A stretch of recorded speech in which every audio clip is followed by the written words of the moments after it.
Bueno, pues buenas noches, tardes, buenas noches. Vamos a dar comienzo a esta primera charla de la Cuaresma. Lo vamos a hacer un poquito también en clave de oración. Para ello os invito a que nos pongamos de pie y que juntos, en este tiempo en esta fase diocesana del sínodo, pues que invoquemos juntos de nuevo al Espíritu Santo. Decimos juntos: estamos ante ti, Espíritu Santo, reunidos en tu nombre. Tú que eres nuestro verdadero consejero, ven a nosotros, apóyanos. Entra en nuestros corazones, enséñanos el camino, muéstranos cómo alcanzar la vida. Impide que perdamos el rumbo como personas débiles y pecadoras. No permitas que la ignorancia nos lleve por falsos caminos. Concédenos el don del discernimiento para que no dejemos que nuestras acciones se guíen por prejuicios y falsas consideraciones.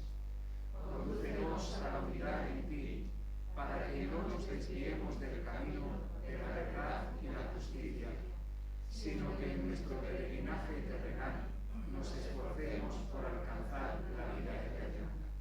Es esto lo que pedimos a ti, que obras en todo tiempo y lugar, en comunión con el Padre y el Hijo, por los siglos de los siglos. Amén. Bueno, las charlas o este espacio que hemos llamado de charla, o que he querido llamar de charla en el tiempo de Cuaresma, pues no va a pretender, no va a tener otro objetivo que la de encender nuestro corazón y, a ser posible, encender también nuestra relación con el Señor, nuestra relación con Jesucristo. He querido ilustrar con esta hermosa imagen que seguro que a todos nos transmite cosas buenas. ¿A quién no le transmite un abrazo? Y más en este tiempo que todavía estamos de pandemia, en lo que no nos abrazamos, no nos besamos, estamos un poquito todavía, pues eso, con el mando a distancia en nuestras relaciones con los demás. El título es un título sugerente, un título en el que me voy a atrever a daros un pequeño recetario al terminar estas palabras, de cómo poder, como tenéis ahí, reavivar el encuentro con el Señor. Quizás alguna persona puede decir esta noche: yo ya tengo el encuentro reavivado. Pues te digo, dichoso tú, dichosa tú, cuídalo, porque es un tesoro en mayúscula lo que tienes, y ese encuentro de verdad lo puedes mantener y lo puedes alimentar en el tiempo, y más pues con todas las dificultades en este cambio de época en el que nos encontramos y en este tiempo tan complejo que nos ha tocado vivir. Y me gustaría que nos quedáramos con eso, con esa imagen del abrazo. Es el abrazo de la misericordia, es el abrazo del perdón, porque la Cuaresma, de lo que precisamente nos va a hablar, es de que creemos en un Dios que es misericordia, en un Dios que es ternura, en un Dios, como dirá San Juan en su primera carta, que es amor. Y ya pues a bocajarro pues os voy a dar ya la solución a esa pregunta de cómo puede uno reavivar. No sé si te lo has planteado, pero es muy sencillo. No te voy a descubrir absolutamente nada nuevo esta noche, pero sí quizás recordar cosas que quizás tenemos una miaja ahí dormidas, o que quizás no hemos terminado de poner en práctica en nuestra relación con el Señor. Ahí tenemos la respuesta. ¿Cómo puede uno reavivar el encuentro con el Señor? No hay otra receta, no hay otra forma que la de volver al Evangelio. No hay otra. Volver al Evangelio, ¿para qué? Para encontrarnos con Jesús el Señor, para encontrarnos con el Cristo, el Mesías, con aquel que nos invitará siempre a estar con Él, a vivir con Él. Vamos a empezar a ir desarrollando un poquito eso de volver a Jesús y volver a su Evangelio. Lo enmarco dentro de esas palabras que todos escuchamos el primer día de la Cuaresma, el miércoles de ceniza. Son palabras, como bien sabéis, con las que Jesús comenzó su vida pública. Y he subrayado ahí dos verbos. Jesús dice, el tiempo se ha cumplido, el reino de Dios está cerca, y no se puede hacer nada más que dos cosas: convertirse y creer. Convertirse y creer, atención, en la buena nueva, en la buena noticia de Jesús. Ya sabéis que una de las cosas que hace Jesús va a ser cambiar la forma que tenemos de relacionarnos con Dios. Va a haber otra forma. Voy a intentar incluso en estas charlas cuaresmales diseñar, no diseñar, sino hablar de ese diseño que hace Jesús en esa nueva forma de relacionarse con Dios. Hay un punto de referencia obligado para todos aquellos que quieren relacionarse con Dios, y no es otro que el Evangelio, que es la buena noticia. Ya sabéis que los cristianos, cuando nos enfrentamos a la Sagrada Escritura, nunca leemos o no solemos leer del principio al final. No comenzamos a leer por el libro del Génesis y terminamos con el libro de la Revelación o libro del Apocalipsis, sino que comenzamos precisamente al contrario. Comenzamos siempre por lo nuevo, comenzamos por el Evangelio. Del Evangelio nos vamos a esa experiencia de las primeras comunidades cristianas, que no solamente está escondida en los evangelios, sino también en las cartas de San Pablo, en el libro de los Hechos de los Apóstoles, en las cartas apostólicas, hasta en el mismo libro del Apocalipsis, y desde ahí vemos cómo todo eso va a poner luz a todo lo que Dios ha ido revelando a lo largo de la historia de la salvación. Un Dios que nos ha creado, Dios que nos ama, que nos ha salvado y que siempre contará con nosotros para su proyecto de salvación, para el reino. Me lo habéis oído decir, al menos los que estáis aquí o los que habéis venido alguna vez a la Eucaristía, en alguna predicación: hoy te recuerdo que eres, que soy, un día más viejo, un día más vieja. No sé si eres consciente de esto, pero nos quedan 2 siestas para encontrarnos cara a cara con Dios. Hoy estamos más cerca del cielo que ayer. Así que el tiempo que Dios nos ha concedido hay que aprender a aprovecharlo.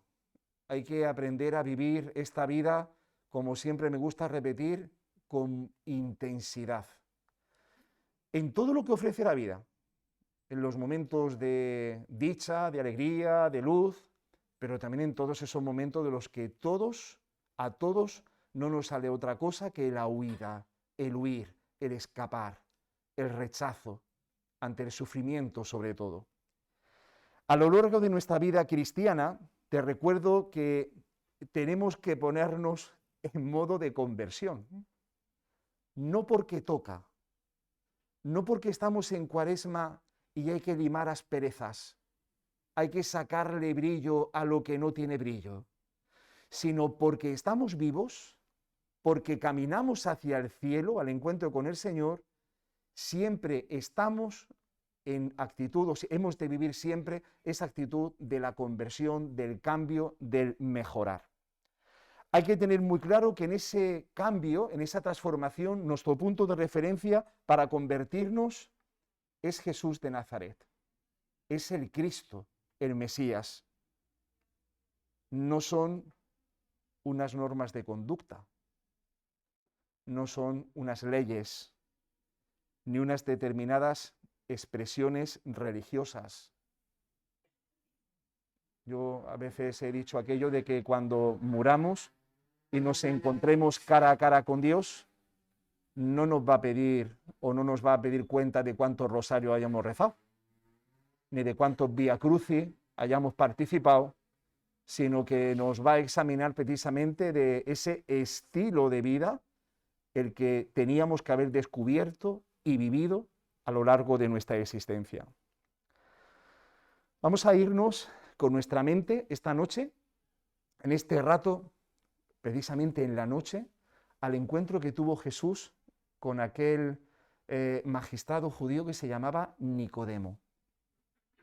Aquel cristiano, podemos decir que ha pasado la historia con el título de vergonzante.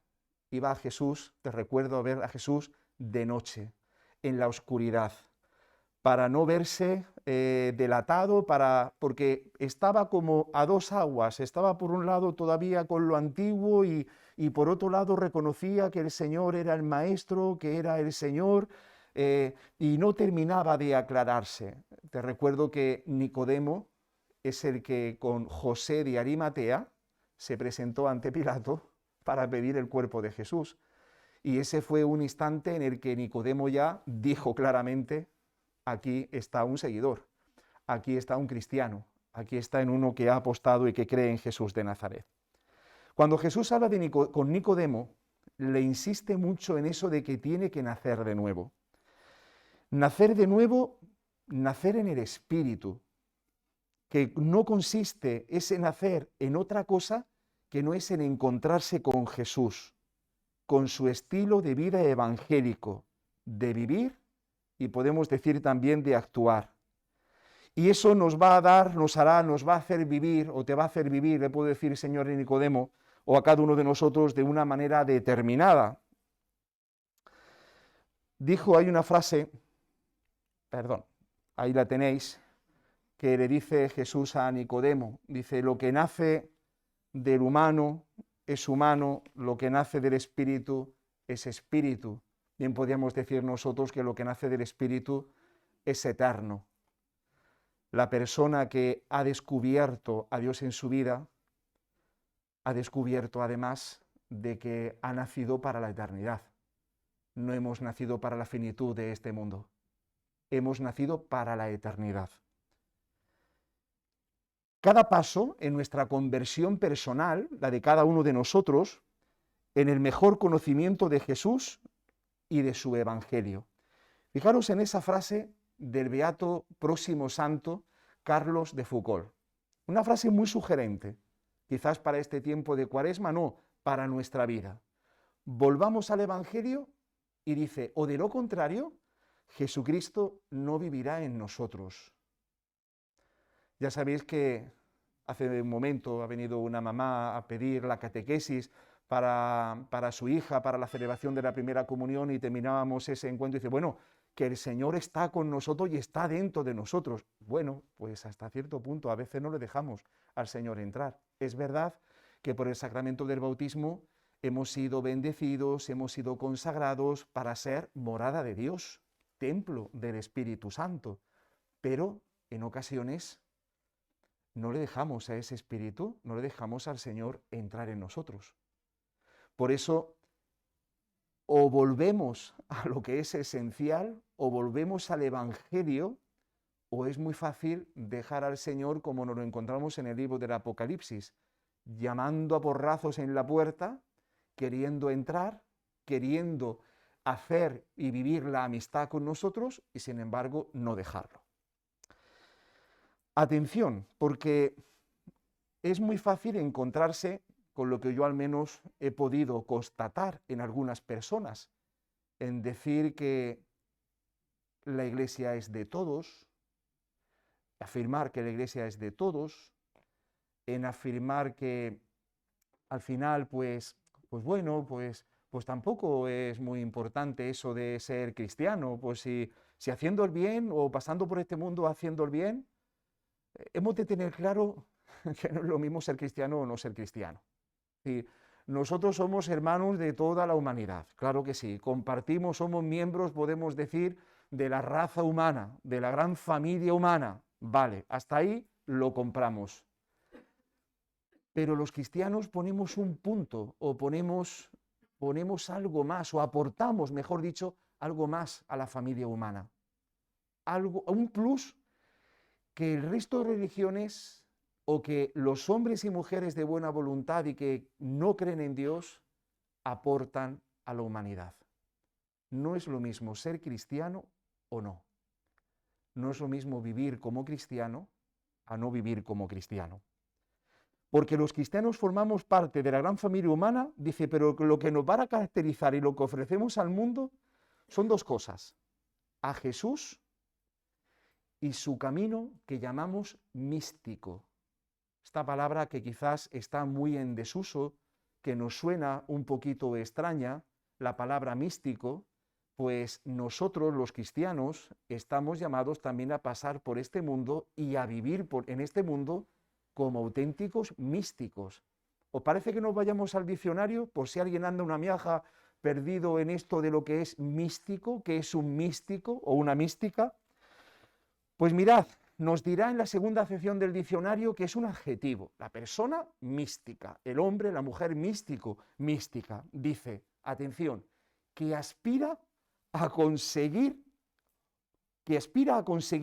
o cree haber experimentado la unión o el contacto del alma con la divinidad.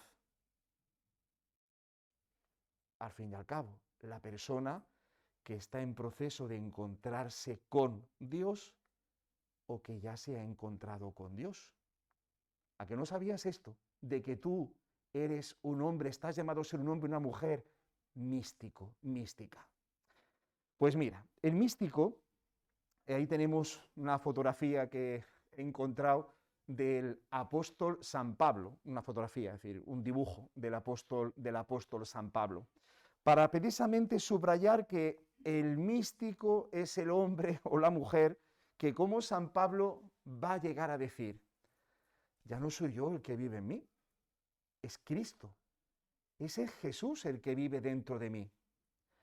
Si queremos ser, atención, si queremos ser y vivir como cristianos, hay que volver al Evangelio. Repito, vivirlo desde el corazón y dejar que, al igual que los místicos, poco a poco nos vaya transformando tanto por dentro como por fuera. Os he hablado de un cambio de época. Aquí en este momento me he inspirado un poquito en algunos de estos puntos que estoy relatando esta noche en un místico del siglo XX, del pasado siglo. No nació en Cieza, pero casi paisano mío porque vivió desde su infancia allí, un sacerdote que se llamaba José Sánchez Ramos, Pepe Sánchez Ramos. Quizás alguno lo conocéis o habéis oído hablar de él. Él afirmaba, ya muerto, él afirmaba eso que tenéis ahí. Dice, el cristianismo del siglo XXI, en el siglo en el que estamos, o es místico, y hablaba con toda rotundidad, o no será nada. Las iglesias ya sabéis que están a reventar de gente. Nos sobra sitio. No podemos estar echando la culpa siempre a los de fuera. No. A los que no vienen o a los que no pueden venir, a los que todavía quizás no se han encontrado con Jesús, los que no han descubierto eso de ser y pasar por este mundo como místicos. La cuestión está en los que estamos dentro, en los que estamos en proceso de conversión, en proceso de encuentro con el Señor, en proceso o nos hemos encontrado cara a cara con el Señor. Yo esta noche me gustaría que descubrieras que el que sigue a Jesús no puede tener miedo, no le puede tener miedo. Ya sabéis que el Dios de los cristianos es un Dios muy exigente. No podemos rebajar, claro, como es el Dios de la misericordia, como es el Dios compasivo, como es el Dios lento a la ira, rico en clemencia, llega un momento que hasta, permitidme la expresión, podemos hacer a Dios tonto. Y Dios de tonto, permitidme esta palabra, no tiene nada. No tiene nada. No hay que tener miedo a la hora de volver al origen, a lo auténtico y vivirlo. Descubrir a Dios, seguir su camino y hacer opción de vida por Él para vivir la plenitud, la felicidad de las bienaventuranzas. Fíjate si esto es importantísimo, que hasta los alejados de la fe, incluso yo me atrevería a decir hasta las personas que no creen en Dios, hasta los que rechazan a Dios, incluso ante los que están en esa tibieza del agnosticismo, solo lo vamos a poder ayudar desde una vida profundamente evangélica. Desde una vida profundamente evangélica. O tu vida y mi vida saben a evangelio o estamos tocando el violón. Punto. ¿Te acuerdas del día de tu confirmación? Un día hermoso, seguro. Alguna anécdota seguro que recuerdas de aquel día. Pero todos los que estamos aquí fuimos crismados. Y ser crismado es ser otro Cristo, en pequeñito, en minúscula. No nos podemos comparar con el Señor, pero en pequeñito. O pasamos por esta vida como otro Cristo, como otros Cristos, os repito, estamos tocando el violón. Todos sabemos lo que ha supuesto, lo que supone el materialismo, que aplasta la religiosidad, que rechaza la religiosidad. De ahí que, insisto, en este cambio de época en el que nos encontramos, es urgente profundizar en el Evangelio y ojalá vivir siendo luz. Vamos a dar un segundo paso en esto de volver al Evangelio. Y os voy a invitar a poner ahora nuestra mirada, a centrar nuestra atención en los místicos, en los grandes místicos. Casi todos los que os voy a proponer hablar esta noche los conocemos, o quizás no. Pero todos los místicos cristianos, evidentemente los nuestros, son hombres y mujeres que en las diversas épocas de nuestra historia han descubierto la clave de la felicidad y se han dejado transformar por el Evangelio. Fijaros que algunos de ellos han tenido al Evangelio como la fuente original para incluso las reformas, algunas reformas de la Iglesia, algunas reformas de algunos modos de vivir en la Iglesia, sobre todo en la vida religiosa. De algunos de ellos se ha dicho o se dice que casi podían reconstruir el Evangelio porque se lo sabían de memoria. Dice, si se perdieran los originales, sería muy fácil volver a redactar los evangelios porque estos se los sabían de pe a pa. Luego hablaremos de esto, de conocer y de saber el evangelio. ¿Cuál era la clave? ¿Por qué se lo sabían? Porque lo saboreaban, porque leían con atención y porque se empeñaron en vivirlo y en llevarlo a la práctica.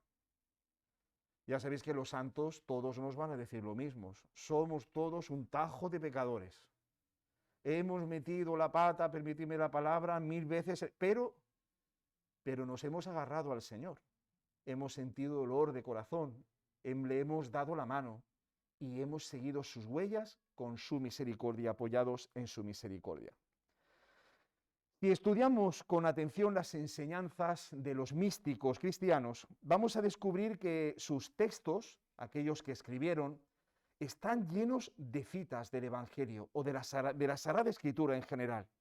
Son palabras que casi brotaban de ellos sin necesidad de buscarlas. Les salían solas estas palabras. Vamos a detenernos, ahí tenéis los 5 místicos, de los que vamos a leer algunos textos de algunos, o vamos a reflexionar un poquito sobre esos días. Vamos a comenzar con el que nos toca muy de cerca, porque aquí en nuestra parroquia lo tenemos bien alto, ya no solo porque sea el santo del párroco que construyó nuestro templo, don Francisco Eslava, pero reconozco que este antecesor tuvo un grandísimo acierto a la hora de colocarnos en las alturas ese éxtasis de San Francisco de Asís. El hombre, podemos decir, y eso nadie lo puede negar, absolutamente evangélico. Aquel que quiso vivir el evangelio, atención, al pie de la letra y sin glosa. Aquel que no hizo ninguna selección entre las palabras de Jesús. Es que una de las cosas que nos pasa a los cristianos cuando nos vamos al evangelio es que hay páginas que nos gustan, hay otras que no, hay unas que nos llaman, y entonces empezamos los recortes. Y al final no es el evangelio de Jesús, sino nos hacemos nuestro evangelio. Hay personas incluso que si pudieran arrancar alguna página del evangelio porque molesta, bueno, es que el Señor cuando nos dirige a nosotros a veces se dirige con dureza. Hace un momento escuchábamos en la liturgia eucarística, en la liturgia de la palabra de la misa de este miércoles de la primera semana de Cuaresma, pues como Jonás fue un signo para los habitantes de Nínive, Pues bonitos ojos no les dijo a los ninivitas. Les leyó y les dio la cartilla y les dio, podríamos decir, hasta en el carnet de identidad. Pero ¿cómo se la leería? ¿Cómo se lo diría de parte del Señor para que hasta el mismo rey, hasta el más pequeño, se tomaran en serio eso de tenemos que cambiar de vida? Tenemos que cambiar, podemos decir nosotros, el chip. Francisco, insisto, no hizo ninguna selección del Evangelio, de las palabras de Jesús. No omitió, ni transgredió ni una sola coma. Quiso simplemente observar el Evangelio de forma integral, con todo rigor, según la letra y según el espíritu del tiempo de Jesús. Vámonos a otra mística, conocida también por todos, Santa Teresa de Ávila, Santa Teresa de Jesús. Mirad lo que afirma ella. Todo daño que viene al mundo, dice ella, es de no conocer las verdades de la Escritura con clara verdad. Todo daño que viene al mundo es de no conocer las verdades de la Escritura con clara verdad. Por eso se decidió, y dice ella en el libro de la vida, a cumplir muy de veras y con todas mis fuerzas la más pequeña parte de la Escritura divina. Paréceme que ninguna cosa se me podría delante que no pasase por esto. Impresionante. La fuente de todos los males, ahí está, pero cuando uno se aleja de Dios, cuando uno no reconoce el paso de Dios por su vida, apague. ¿A quién te agarras? ¿En quién te apoyas? ¿A dónde caminas? El otro día la discusión en casa era si me quemo, si decía un familiar, si me quemo, si no me quemo, si luego hacemos, madre mía, tengo otra preocupación que en pensar en lo que hay después, aunque hay que recordar el respeto que hay que dar también y el culto que damos al cuerpo que Dios ha creado. Pero nos tienen que preocupar estas cosas. Nos tendría que preocupar es cómo estamos viviendo esto en nuestra vida aquí y ahora. Junto a Teresa tenemos ahí al gran San Juan de la Cruz. De vida ejemplar. Santa Teresa de Jesús dijo de él que había sido siempre santo. Es un santico este hombre, un santico. Era un hombre celestial y divino. No encontraba ningún otro que le afervorara tanto en el camino hacia el cielo. Fijaros, y lo estaba diciendo Santa Teresa. Afervoraba con la palabra, con la santidad de su vida. Si conocéis un poquito la vida de este hombre, llena de pruebas, llena de tribulaciones. No tuvo una vida fácil. Su trato con la Sagrada Escritura se puede palpar en sus enseñanzas, sus palabras llenas de espíritu, llenas de unción. Ahí tenemos, por ejemplo, el cántico espiritual. Vámonos y seguimos en el Carmelo con Santa Teresita del Niño Jesús, Santa Teresa de Lisieux. Vivió solo del Evangelio en sus etapas más maduras. Dice ella, todos los libros me han dejado aridez. La Escritura Santa y la imitación viene en mi ayuda. En ellas encuentro un alimento sólido y completamente puro. Pero por encima de todo, el Evangelio me sostiene todo lo que es necesario para mi pobre alma. Descubro siempre en él nuevas luces, sentidos ocultos y misteriosos. Son palabras suyas que encontramos en Historia de un alma. Santa Teresita nos dice que llevaba siempre el librito de los Evangelios sobre el pecho, debajo del hábito, y lo llevaba para leer y releer y saborear sin cesar. Si nos vamos al próximo santo, Carlos de Foucauld, bebió también sin cesar del Evangelio.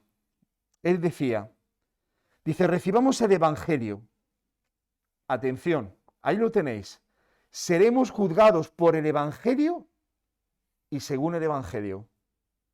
no según tal o cual libro, o tal o cual maestro espiritual, o tal o cual doctor o santo, sino según el Evangelio de Jesús, según las palabras de Jesús, según los ejemplos de Jesús, las enseñanzas de Jesús. Dirigí una carta a Luis de Massimiñón en la que decía: es preciso que tratéis de impregnaros del Espíritu de Jesús, leyendo y releyendo, meditando y volviendo a meditar, sin cesar, sus palabras y sus ejemplos, que se haga en nosotros como la gota de agua que cae y vuelve a caer sobre una losa, siempre en el mismo lugar. Pues vamos a ir ya terminando. Nos vamos a ir a adentrar en las recetas, el cómo podemos volver al Evangelio. ¿Cómo se puede volver al Evangelio? Vamos a ver algunas pautas. Sobre todo por si no lo haces, para que lo puedas empezar a poner en práctica. Ya sabéis que el Evangelio que estamos leyendo en este ciclo es el Evangelio de San Lucas. No es uno de los más cortos, porque el más cortito es San Marcos, pero igual puedes empezar esta práctica por ahí, cogiéndote el Evangelio que leemos cada domingo, leer de cabo a rabo el Evangelio de según San Lucas. La primera cosa es, siempre se va a repetir lo primero, asimilar. Asimilar el Evangelio, dice, a través de una lectura asidua. Hace bien poquito, la semana pasada, en la última reunión que tuvimos con los padres de primera comunión, hacíamos una encuesta para participar en esto del sínodo, y una de las preguntas que hacíamos era si en su casa había o no signo cristiano. Curiosamente, que os recordar, no me equivoco, que la grandísima mayoría dijo que no, evidentemente. Quizás tenemos que haber preguntado si en su casa tienen la Biblia y está la sala de escritura, porque igual nos llevaríamos también otra sorpresa. ¿Cuál es tu libro de cabecera? ¿Es la última novela que ha salido? ¿Es algún libro de autoayuda? ¿Es algún libro que...? No lo sé, es decir, ¿cuál es tu libro de cabecera? Porque nuestro libro de cabecera, nuestro libro para el camino, tiene que ser el Evangelio. No puede haber otro. En mi casa hay un altar a la palabra, como lo hay en nuestra iglesia. Tenemos ahí el ambón. Yo por eso insisto, cuidado, que desde aquí no se dicen tonterías. Desde el ambón se proclama la palabra de Dios y es el lugar en el que se predica la palabra. Pero no se dicen tonterías. Tiene que haber en nuestra casa, tiene que haber en nuestro hogar, tiene que haber en nuestra habitación, si no podemos hacerlo en casa, un espacio para la palabra. ¿Para qué? Para leerla con asiduidad, para tenerla a mano. Cada día leer un trozo. Ya sabéis que la liturgia en nuestra parroquia pues ofrecemos desde hace ya muchos años lo del Evangelio de cada día, pues no con otra intención que la de ayudarnos a entrar precisamente en esa dinámica del aprendernos el Evangelio. Es que hay que aprendérselo de memoria. Nos lo tenemos que aprender de memoria. Fíjate si tenemos deberes de aquí hasta que nos muramos. Claro que sí. Si te lo aprendes, de tanto repetirlo, llegará un momento, como dentro de un momento diré, que en ciertas encrucijadas que tienes en la vida, vas a poner a Jesús en medio. O vas a tener muy claro qué haría o qué no haría Jesús. Por dónde tiraría el carro. Pero claro, como en ocasiones nos movimos en el desconocimiento, todavía estábamos aquí, mientras que los padres estaban en la formación, estaban los niños de la catequesis, aquí repasando con las catequistas el catecismo, la vida de Jesús. Y era sorprendente que algunos no daban ni tres en un clavo. Ni tres en un clavo. Ni con ayuda. Ni hasta cantando, perdón, ni hasta cantándole un villancico. ¿Por qué? Porque no hay práctica. No hay lectura, no hay capacidad hay capacidad, lo que no hay son ganas de aprender. Y se aprende en ocasiones repitiendo. Si os recuerdo aquel día que lo pasé muy mal, porque tuve que decir a mi párroco, yo estaba 16 años, preparándome para la confirmación, pues ya empezaba a ir a misa y recuerdo que hay una de las respuestas de la misa que no terminaban. Ahora ya no tenemos esa facilidad de internet, de buscar las respuestas, pero recuerdo que tuve que ir a mi párroco que me diera un prospecto, un papel con las respuestas de la misa. Porque hay cosas que no sé, hay cosas que no he aprendido. Y yo quiero, en la liturgia de la Eucaristía, responder con toda la asamblea. Quiero vivir también ese momento y no hacer como me dio un consejo un amigo, tú haz lo que yo, mueve la boca. Digo, es que no soy un guiñol, no soy un muñeco. Entonces, hay que aprender, pero para aprender, insisto, hay que leer con asiduidad hasta sacarle, atención, el máximo provecho. En segundo lugar, tenemos que asimilar el Evangelio, pero claro, no solamente es leer, es que hay que hacer una lectura orante, en comunión siempre con el Espíritu Santo. Mira, cada vez que te sientas a rezar, cada vez que te sientas a orar, no sé si lo haces, pero hay que pedir el Espíritu Santo. Es el Espíritu que impregna la Sagrada Escritura, que ha inspirado a aquellos que han puesto por escrito la palabra de Dios. Pero tú también, como yo, tenemos que pedir el don del Espíritu para ese momento de intimidad con el Señor. Porque el Espíritu Santo es el que tiene las llaves de la Escritura. Igual que para entrar en casa necesitamos la llave, para entrar en oración necesitamos al Espíritu Santo. Él nos va a hacer dóciles, nos va a liberar de nuestro ego, nos va a introducir, atención, en un silencio profundo, vivo, donde la palabra de Dios, si la dejas, va a ser de nuevo engendrada dentro de ti. Se te va a notar, como suelo decirlo, dice, mira que del cerdo dice que se aprovecha todo. Pues digamos que en este sentido Dios va a aprovechar hasta nuestros andares. Los cristianos tenemos que tomar conciencia, atención, de que el lugar de la oración es el corazón. Es el corazón. El lugar donde leemos, donde oramos la Sagrada Escritura. Porque la cabeza no solamente es la loca de la casa, decía Santa Teresa, sino que ésta nos puede llevar o hacer caer en la tentación de la rutina. Y eso es peligroso, porque nos podemos acostumbrar a leer y no a orar la palabra de Dios. No se trata de acostumbrarse, se trata de orar con la palabra de Dios.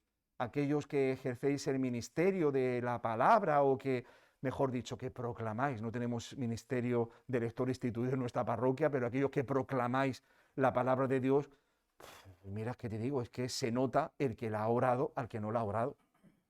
Yo lo siento, pero yo lo noto. Yo no sé si tú lo notas, pero yo lo noto.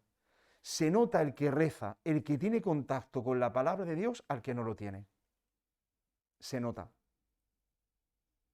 Y no es cosa solo de leer bien.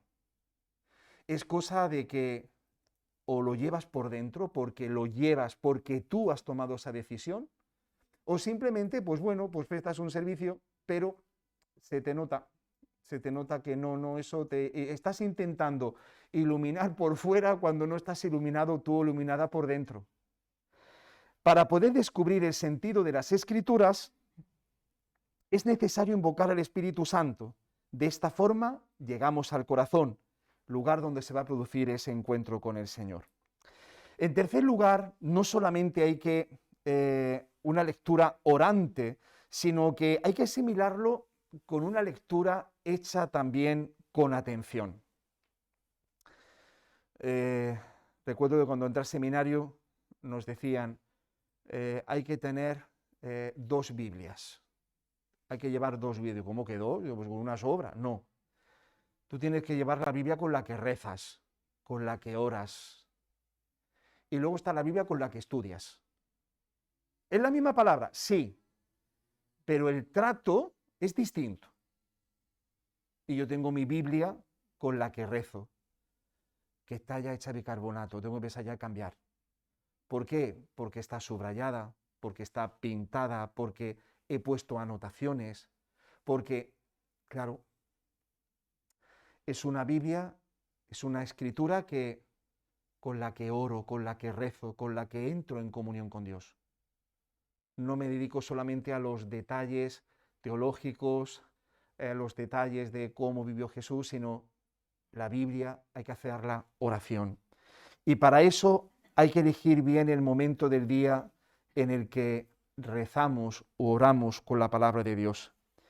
Hay que prestar atención a los detalles más minúsculos, más minúsculos. Fijaros el domingo pasado cuando escuchábamos Jesús cómo tenía las tentaciones, podemos caer solamente en esa tentación y decir, bueno, Jesús fue tentado por el diablo, pero ¿quién llevó a Jesús al desierto?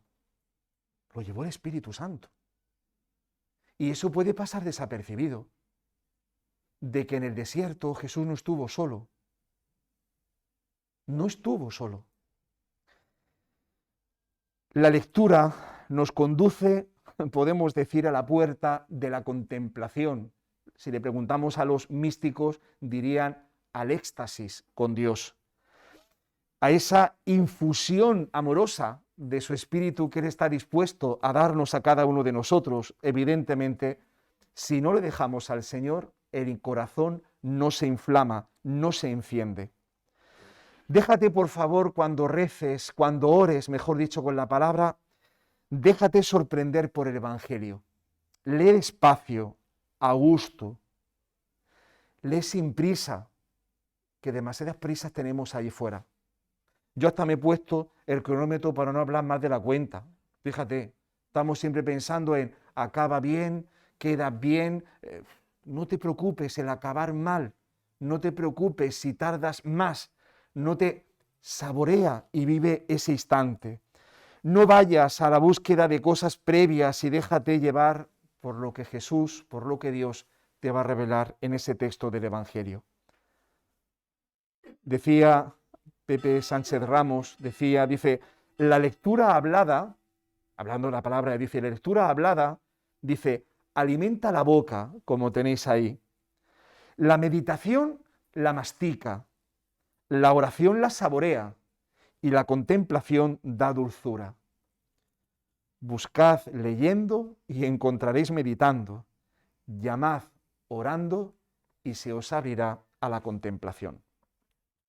El último punto, en ese recetario de cómo buscar, cómo encontrarnos, mejor dicho, con el Evangelio, con el Señor. Asimilar esa lectura, dice, a través de una lectura que ilumine nuestra vida y que, por tanto, nos conduzca al servicio de los demás. La palabra nos conduce siempre no solo a engendrarla, sino a realizarla y a testimoniarla. Eso que he dicho antes de Jonás, tenemos que convertirnos en signos, instrumentos en las manos de Dios. Y no para nosotros, sino para los demás, para los de dentro y para los de fuera. Una vez acogida la palabra, conservada y meditada, hacer lo que hizo la Virgen María, que una vez que acoge la palabra, corriendo va a visitar y a servir a su prima Santa Isabel. Corriendo tenemos que ir a visitar y a servir a nuestros hermanos. La verdadera escucha de la palabra de Dios lleva a la práctica, a ir por el mundo para hacer surgir en el corazón las realidades humanas, el proyecto de Dios. Podemos decir que esa lectura atenta, orante, que ilumina la vida, digamos que nuestro trato con el Evangelio nos va a hacer misioneros de Jesús. Vamos a entrar ya en la última parte, ya para terminar. Voy a intentar desarrollar ese título, ¿no? Que el Evangelio nos hará evangelizar. Recordad, ¿no? El mandato del Señor Jesús en la ascensión, en la última aparición, la última de las apariciones. Hay que hacer discípulos, hay que ir al mundo entero, dice, y la tarea es enseñar lo que os he mandado, enseñar a guardar lo que os he enseñado, lo que os he mostrado. ¿Sí? No os lo queréis para vosotros. Ya sabéis que el Evangelio es para nosotros nuestra norma de vida, el criterio también para que reavisemos nuestra actividad. El Evangelio nos tiene que ir configurando en nuestro estilo, en nuestro modo de ser, de vivir, y yo llegaría a afirmar que hacernos evangélicos es, si queréis, la principal tarea, la principal obra de Jesús en nosotros, del Espíritu de Jesús. Jesús quiere que seamos evangélicos. No estoy hablando de nuestros hermanos protestantes. Tenemos que ser más evangélicos. La persona evangélica crea interrogantes a su alrededor. Es políticamente incorrecta, como lo fue Jesús. Y por tanto, y no tanto por lo que dice o por lo que podemos llegar a decir, sino por el cómo vivimos, como Jesús vivió. Nuestras palabras tienen que ser respuesta a los interrogantes que vayan suscitando en nuestras vidas y en las vidas de quienes quienes van viviendo desde el Evangelio. Por eso, ahí tenéis que los grandes testigos nos van a decir una cosa, que gritemos el Evangelio desde los tejados, que hagamos de nuestras vidas, un grito que despierte, un grito que interrogue. Decía Carlos de Foucauld, ahí en ese texto, lo voy a leer un poquito más amplio, dice Carlos de Foucauld, dice, toda nuestra vida, por muda que sea, y él habla de 3 momentos en la vida, ¿no? Dice, hay un momento de vida de Nazaret, de vida de familia, de estar en casa, dice, hay un momento también de desierto en el que uno se encuentra cara a cara con el Señor, con el que uno hace opción de vida. Dice, y hay un momento también en nuestra relación con nuestro paso por este mundo de vida apostólica. Todos los que estamos aquí estamos en ese momento de la vida, en la vida apostólica.